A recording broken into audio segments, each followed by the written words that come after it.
famous and shameless, and welcome to the first in my list of the disturbing films. Now, some of these I've seen, some of them I haven't.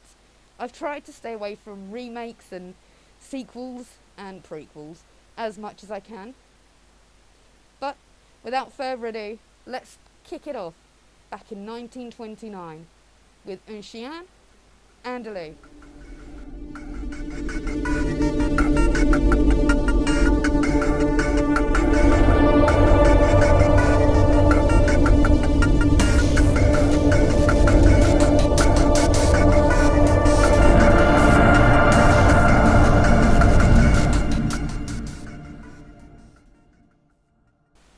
Now, this weird little film follows this guy and this girl as our main characters.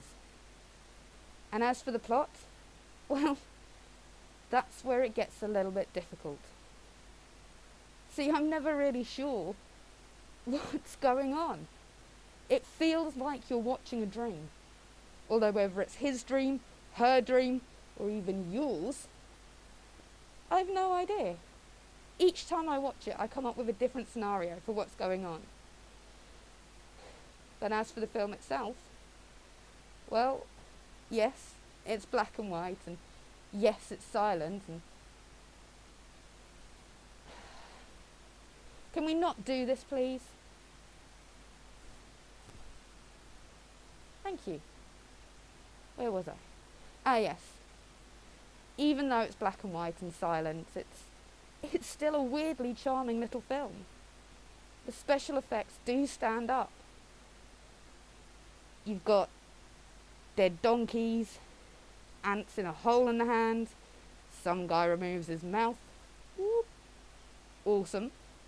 And of course there's the infamous eye-slitting scene. Allegedly, they used a goat's eye.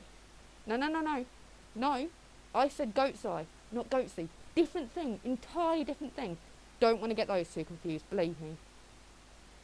So, considering it's just a short little film, does it stand up today?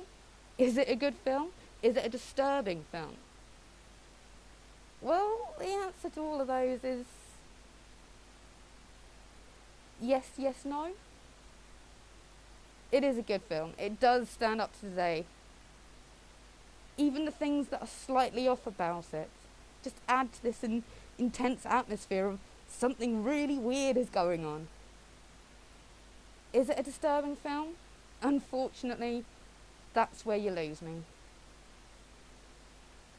It just feels a bit too artsy to be considered disturbing. I mean, there's no element of realism to it. You understand that what you're watching isn't real by any stretch of the imagination.